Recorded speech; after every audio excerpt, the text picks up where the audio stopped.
Hello everyone, welcome to the Totally Well Show. I'm your host, Joyce Strong. The Totally Well Show is a place where we get curious, ask questions, and explore everything to do with health, wellness, fitness, and all the things it takes to help you live the highest quality, most fulfilling life.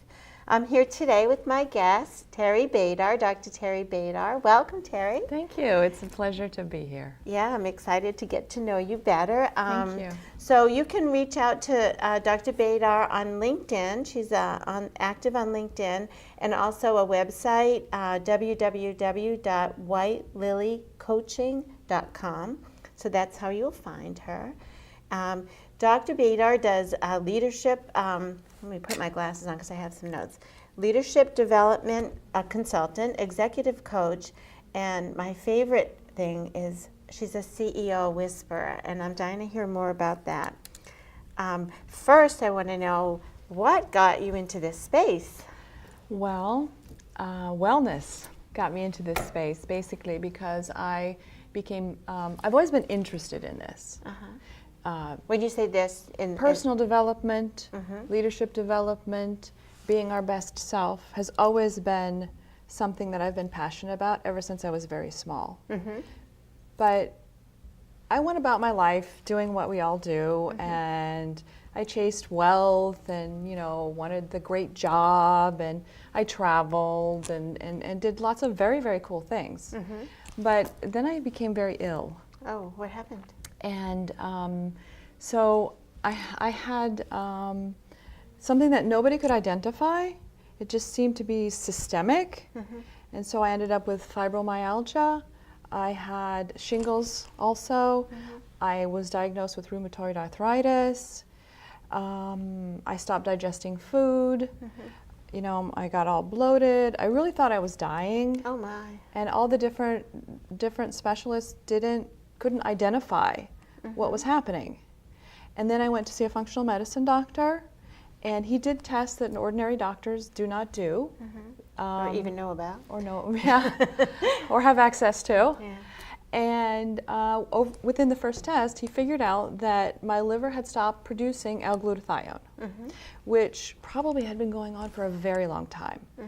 And that all of this autoimmune breakdown, basically, was stemming from that.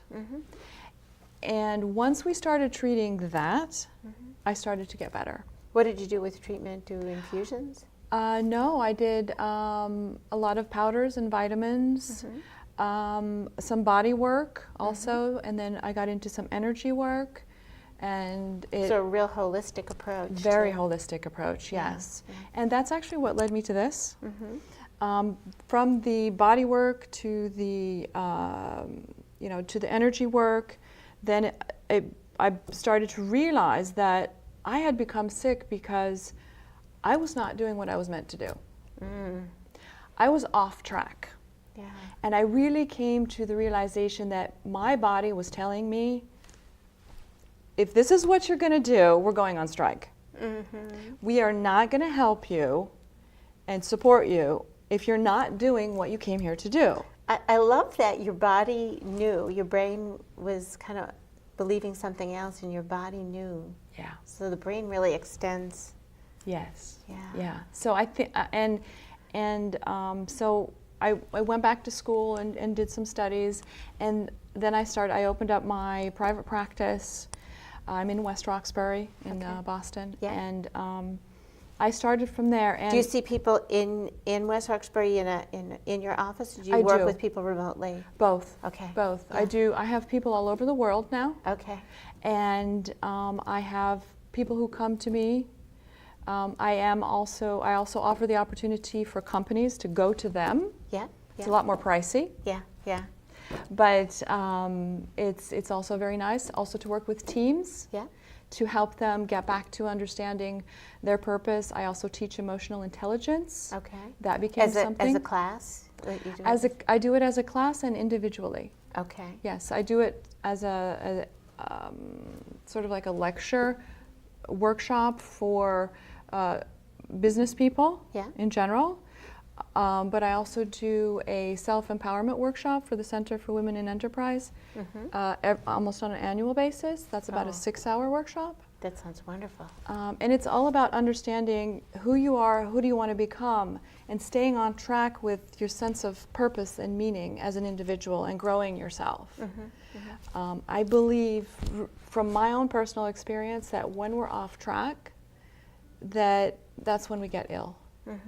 As soon as I understood that I'm responsible for my health, I'm responsible for my well-being, and I'm responsible for my life, that nobody out there is defining me, it's me who's defining me.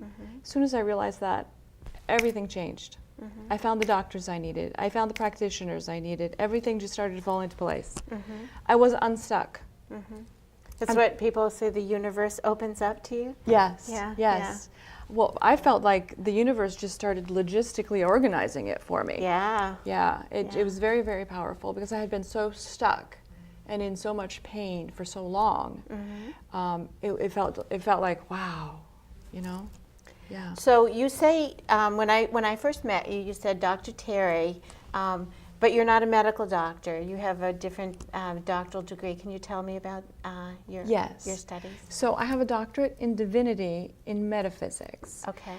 And the difference is that it's not theology. Yeah. Like if I went to Harvard Divinity School, then I would get a doctorate of some kind, then that would be about theology. Got it. Yeah. So I went into something that's a little more avant-garde, which is metaphysics. What does that mean? That's so the energy practices. Everything from acupuncture to qigong to witchcraft is metaphysics. Okay. And I became, along with that diploma, I became a pranic healer. Say that again. What? A pranic healer. What does that mean? That's a type of healing that uses, it's Vedic, it's quite old, and it uses the different energy centers to transmute and change the energy in another person. Is that chakras? Is that? Yes. Okay. Yes. So using the chakras, it's a lot like Reiki. Okay. You're aware of Reiki, I believe? Yeah. So we've had some people on the show who do some energy work in different subspecialties. But yes. Yeah. So that's so I got into that. Yeah. And then also meditation. So I teach meditation to all my clients that are up for it. Yeah. Yeah. My clients tend to be go-getters, so most of them need.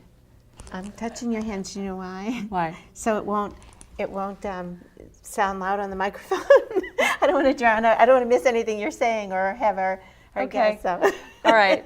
I'll try to hold still. You can use your hands, but just don't bang them. Okay. I'm very. No, I love the hand, but I'm afraid that it's going to drown out your words. I don't want to miss a word. They'll be tapping instead of words. Okay. So I kind of forgot what I was saying. We were talking about chakras and talking about energy and how, with your schooling with so. Yeah, so I teach meditation as well. Oh, that's right. Yes, yeah. Yes, so meditation. And what do you, when you teach meditation, what is that about? What type of meditation is it, or? I use a very basic Buddhist traditional shamatha meditation. Shamatha, okay. Yes. I don't know what that is. It's kind of it's one of the first things you learn and one of the last things you do in kind of an evolution of all the different kinds of meditation that there are. There are many kinds, but I think it's the most appropriate for busy people. Okay. Because it's with the eyes open. Okay. And it's not about focus, it's about presence. Got it. And breath.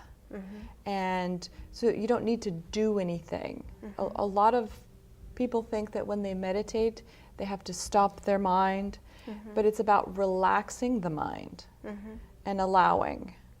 And most of us are so busy running around, just, swipe left, swipe right, swipe left, swipe right. And we skim across the surface of life without any depth of what we're doing, why we're doing it, that we lose out so much. And this is one of the best ways to reconnect with that. I recently became familiar with a fellow named Sam Harris, and it sounds a little bit like the way he teaches it, because it was what I was learning was that you can actually be in the middle of a conversation or a business meeting and say, I need to meditate, and no one would know because your eyes are wide open and you're doing it there. Like he kind of baby steps you and acknowledges your thoughts are drifting. That's okay, no judgment, you know. Yeah.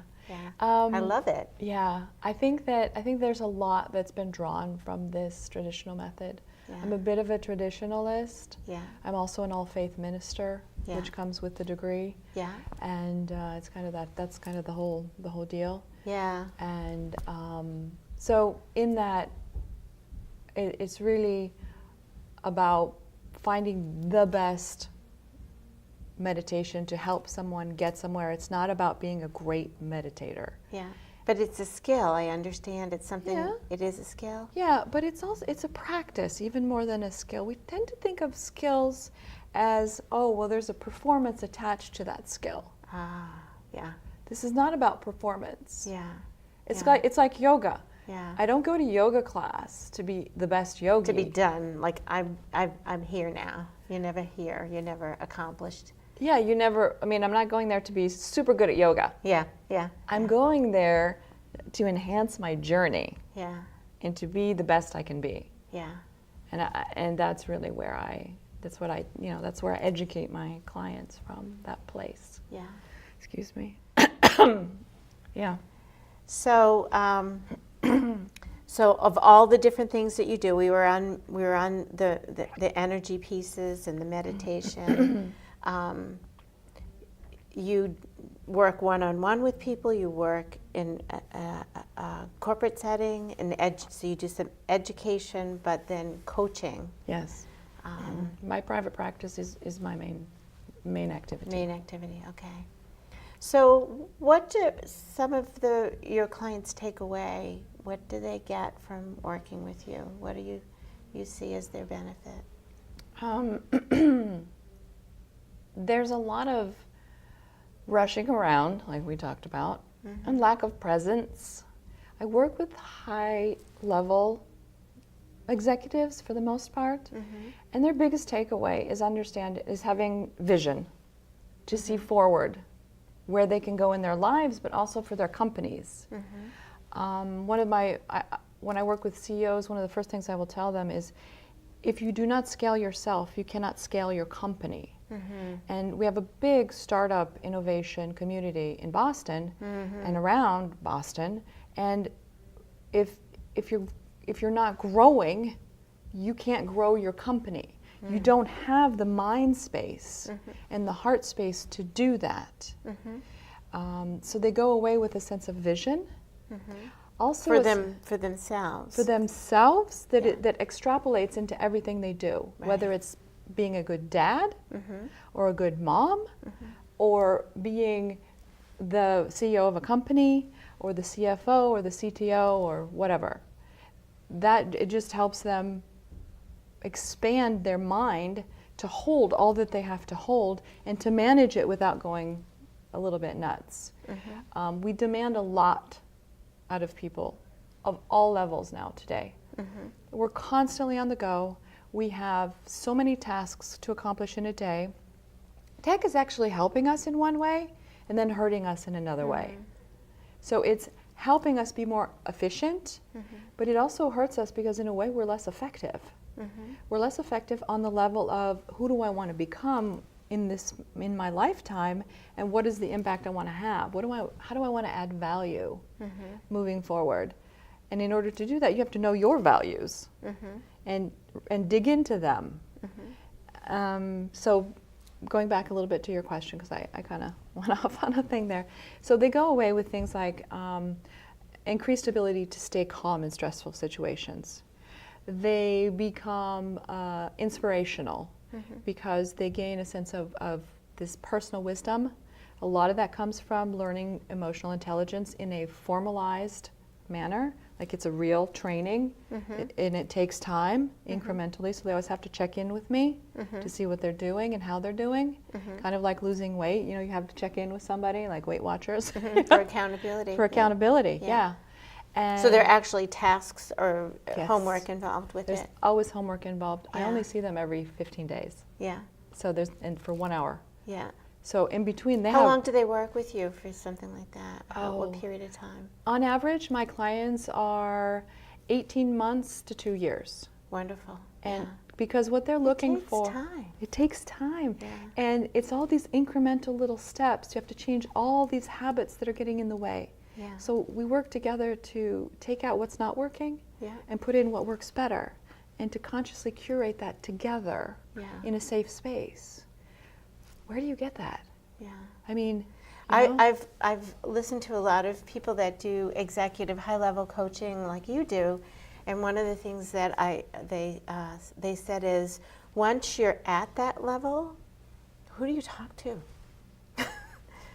Everybody is looking up to you. Yeah. You're the boss.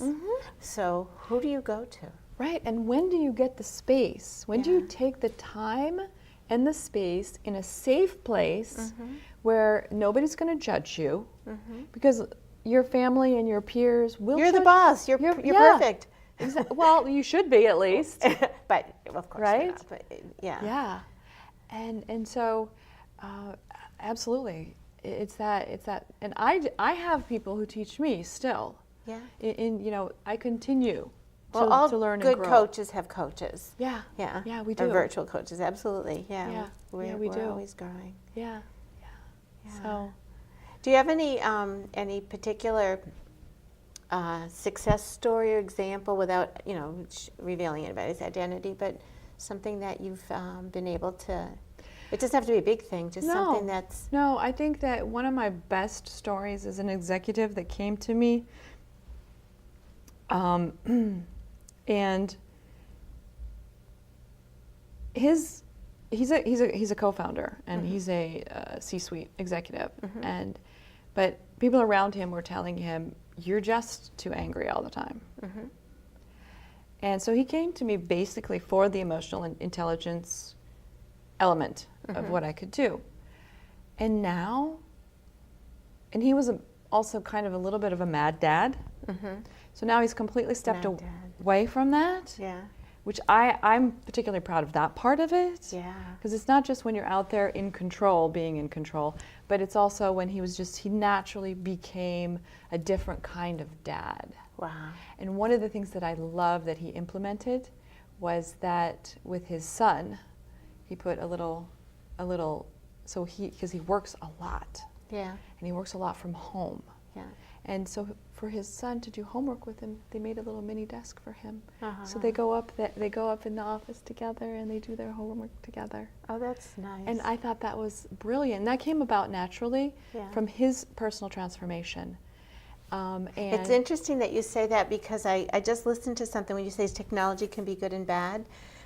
In the old days, the dad usually would go off to work and be gone, and the dad's not there, and so.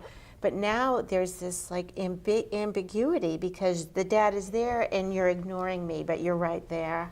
Yeah. Yeah, so they do that together. Yeah. And also he's become the most emotionally intelligent of his team, of his C-suite team. Oh, nice. And he's the most aware of his own behaviors, Yeah. and the most aware of all the behaviors and behavioral interactions that are happening all around him, Yeah. Whoever that might be. Whether it's consultants or lawyers or whoever he has to deal with in a day. Yeah. He knows he can identify all of these patterns. Yeah. And I love that, because that means that he goes out and he starts to spread something, because he's taken it in so deeply, and it's Yeah. such a part of him. And it's been united with who he is, and this new skill set have come together to make this whole new person who is no longer at all what he was, but Yeah. completely something different. Yeah. And I love to see all these little transformational processes that happen, and someone will come in and say, so I had one woman who was having difficulty at home, big executive, very, very busy, very brilliant lady. Yeah. And so we talked about some things and like about what she really, really wanted. And you know, after a few weeks, she did some homework and she came back and she called me effing Yoda. She said, "You're effing Yoda." And I was like, okay, what happened? I guess it's good. Yeah. You know. Well, you know what's special about Yoda is Yoda's a guide. Yoda's not the superhero. No. She's the superhero. Yes. Exactly. Yeah. And you were just the guide, so you didn't tell her. She solved her problem, right? Yes, exactly. Yeah. Exactly. I love that. Yeah, I want to be Yoda. I don't, but that was one of my highlights. That was Yeah. one of my highlights. And also, you know, but I mean, I work with executives who will go out and ask for $80 million or something here, or, you know, go in and they do some very high-flying, scary things. Yeah, yeah. Or have this technical thing, and there might be a glitch in it, and there's $300 million riding on it, and you're like, and so we work with those, you know, really tense moments, and I actually really enjoy that in a way, because all of my clients we develop a very intimate relationship, mentally, emotionally, spiritually. We get to know each other really, really well. And then we have this 100% safe space. And to be with someone in that safe space and help them untangle something that I can see but they can't because they're in it, which is totally human, is such a privilege. I love it. I do. It just, it makes my day every single time. Every single time I get up in the morning, I'm like, oh, I have so-and-so today. Yeah. Yeah. You know? And I think love we it. feel like that about all of our clients. I'm intensely curious about magic wand. You could coach anyone in the world. Anyone in the world? Who would it be? Oh, wow. Dead or alive? But make it alive, because then it's a little more scary because it's possible. Donald Trump? Really? And why? Because I see what's happening Yeah. inside, and I see how disconnected he is. Yeah. And I think that, you know, but he would have to want it. Yeah. That's the thing. Let me see if I have any others. He's the one that first came to my mind. Yeah. Because I actually thought about it at one point. Like, it came to my mind at one point prior to this. Yeah. Who else? Wow. Anybody. Most corporate C-suites. Yeah. But But a name. Who? and I don't know. Oh, Elon Musk. Ah. Yes, Elon Musk. Yeah, he's another one that has some something to dig into. Yes, yes. You like challenges, woman. Yeah, Yeah. yeah, I do. I like to be in that space where something is really, really happening. Yeah. And I don't go easy. I have to Yeah. remember. Oh, you can't at that level. No, and I had to remember that I can't say any bad words while I'm on television here. Because I do when I'm with my clients. Yeah. If Well, it's they do too. appropriate. Yeah, If yeah, it's yeah. appropriate to wake them up, stir them up.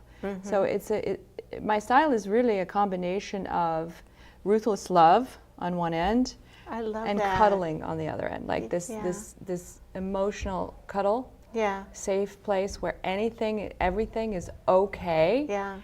But I will be ruthless in a very loving way. You'll tell the truth. I will tell the absolute truth. Yeah. And I will tell it at this level, Yeah. at this level, and at this level to Yeah. them. So like what's happening here, yes, it's true. Yeah. You know, whatever difficulties they might be having. Yeah. But guess what? There's other people Yeah. that are involved.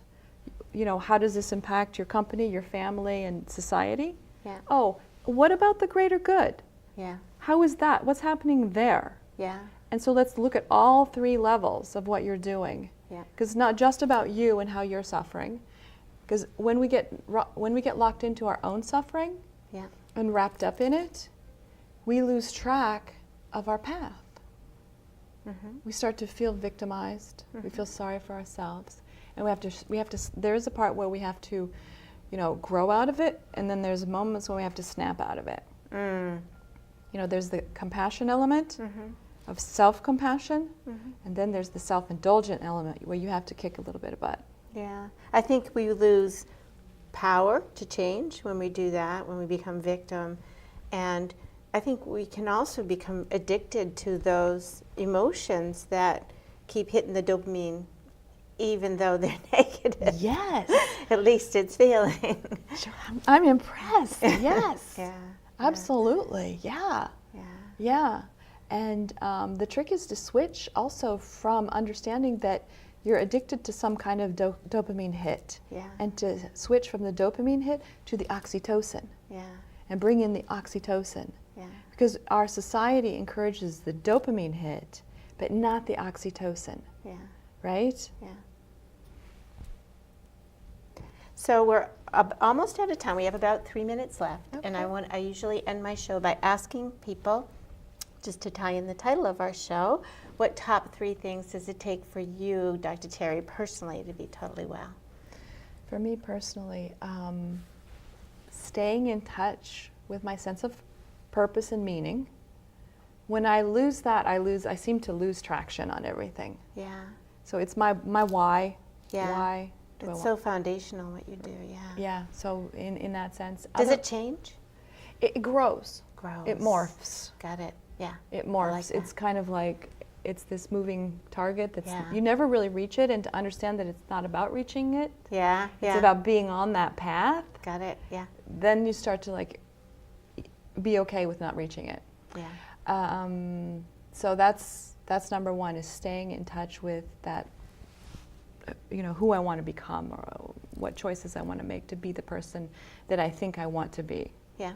And then I guess meditation. Yeah. Meditation is something I really lean on a lot. Yeah. To stay grounded, to stay in the oxytocin zone.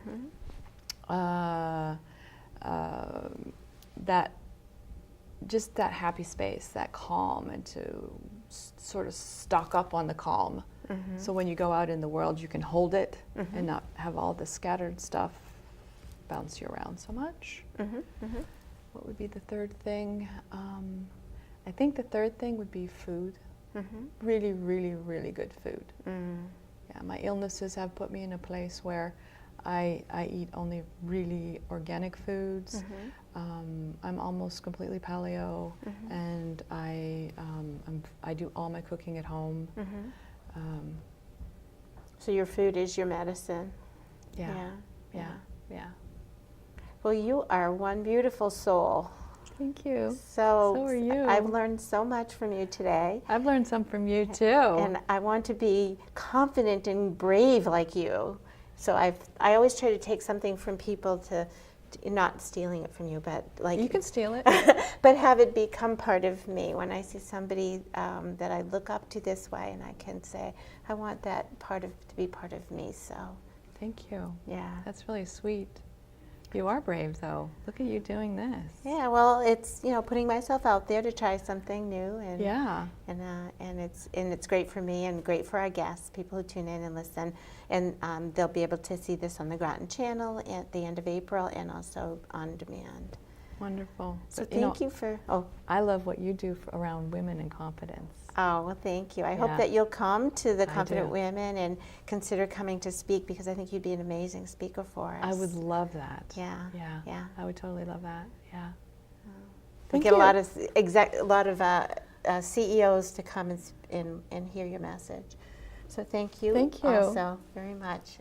Bye. And,